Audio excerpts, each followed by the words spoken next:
Well, I'm headed back into the old mountain, Union County, here in Sharp's Chapel, Chuck Swan, Wildlife Management Area. And it's that time of year again.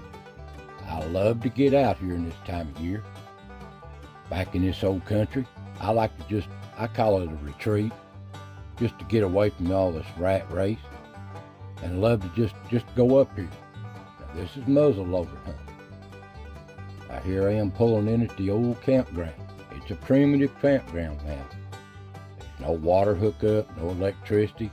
What you got is what you bring. And it's a beautiful place. But this time of year, we're in a bad drought. Now I pull in here, there's some campers already coming in here early. This is on a Wednesday afternoon, and it's about 82 degrees. You'd think it was summer, but it's so dry and windy too. Winds is blowing 30, 40 miles an hour across the top of these mountaintops. But it's so peaceful just to get away. You can see some of my buddies over here, fellow campers. They're setting up early, gonna do some early scouting. And my buddy here saved me a spot for my camper. That's why I come early, because it gets kind of crowded here. But it's so nice here just to get away. And I set up here. Here's where I set up here, the old campsite. Just taking my time and relaxing. Well, we get up when we get our camp set up. We head on up into Chuck Swan here at the gate. Drive back these old roads. This place is 5 miles wide, 10 miles long, 23,000 plus acres. And there's a lot of country. You can see the beautiful countryside here. This is overlooking the Powell side. Clinch and Powell River circles this place. They used to call it the peninsula. And I get off on the main road into the back of the road. Back here, we've had cameras setting out for about a month or so now. We've placed them in different areas to see which is the best to hunt. Unfortunately, they're doing some heavy logging here, you can see. One of the ridges I'm hunting is this ridge right here you're looking at. They've logged all around it, and it's a good crossing area for the deer. Woods like this, but there's not many acorns this year. But when we set these cameras, I did find some chestnut oak. Not American chestnut, just regular chestnut oak, but not no white oaks or red oak. And we pulled these off our camera just to see what's using in the area. This is back in early October. Pretty sized buck right there. There's another picture of another buck. Same area. And we see what's using in here, which is the best place to hunt, even at night. So the bucks are in here. So is the coyote. We filmed a lot of them. I'm just showing you some of the better pictures. And yes, I filmed some turkey too. They're getting what they can of these acorns while they're still here. This is before the leaves started turning. Now on another camera, on the ridges, there's a nice buck coming across the log. And I filmed a really nice one here on the camera. But filming them and catching them when you're hunting is two different things. Now some people say they ain't no big deer on Chuck Swan. Well, I filmed this 2 years ago. My buddy did. 300 yards away across the field. Look at the rack on that thing. Now there's some big deer here. But I hunted 2 days 2 years ago for this deer, laying under a tree lamp. Never did see it again. Them old deer don't get old being done. Back at the camp, it's so dry. I got a fireplace ready, but I don't dare light it this wind blowing like it is. You can see here this wind, man, it's doing 40 miles an hour, and it's so dry.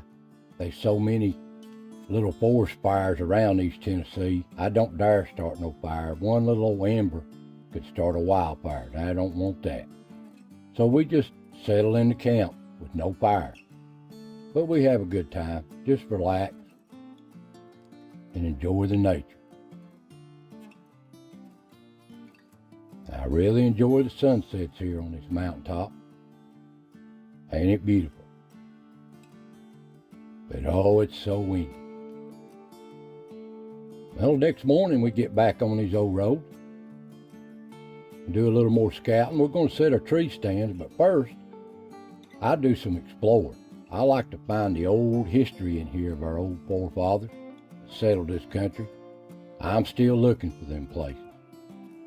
And it's just so beautiful here on these ridge tops. My buddy don't care much about the exploring. He's more worried about that hunting. But at my age, I'm just glad to get out here. But we set our tree stand. Back at camp, we still can't build no fire. We brought some firewood, but we don't dare start no fire. The next morning, opening morning right here, I just went back and laid back in camping. I'm too old for this. I'm not sitting in that rain all day for nothing. I've done that too many times in my life. After the rain leaves, that wind roaring, just roaring these ridge tops. So I just stayed, no hunting that day, but I did build a fire that night because the ground was wet. It had a pretty good rain, and we hadn't had a rain in 2 months till I go hunting. But that's the way it is. Next morning, good morning. Lined up here on the big old blast off. They don't open the gates, so we're lined up. But we finally get to moving. Now I get in the woods. I didn't get in a tree stand. I know I decreased my odds by not doing that. But I wasn't in no mood to get in no tree stand this morning. So this is me on the ground before daylight. Come daylight, beautiful woods. Thickets all around me. Such a beautiful place. And I enjoy just being out here, listening to nature. The squirrels is having a good time. Ain't it beautiful?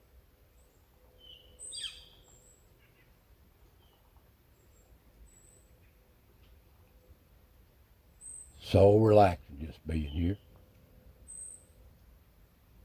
And I was happening to turn around here, and there's a little old doe. Now this is not the actual doe, this is a picture off my wildlife camera. But it's the same doe, looks like this right here. Looks the same thing. There was a little old yearling doe. Spots had just left it. He'd probably never seen a man before or a hunter. And it walked within 10 foot of me and went 360 degrees around me, a full circle. And it finally just run off up into the woods, over towards where my son was hunting on the other side, and it done the same thing to him.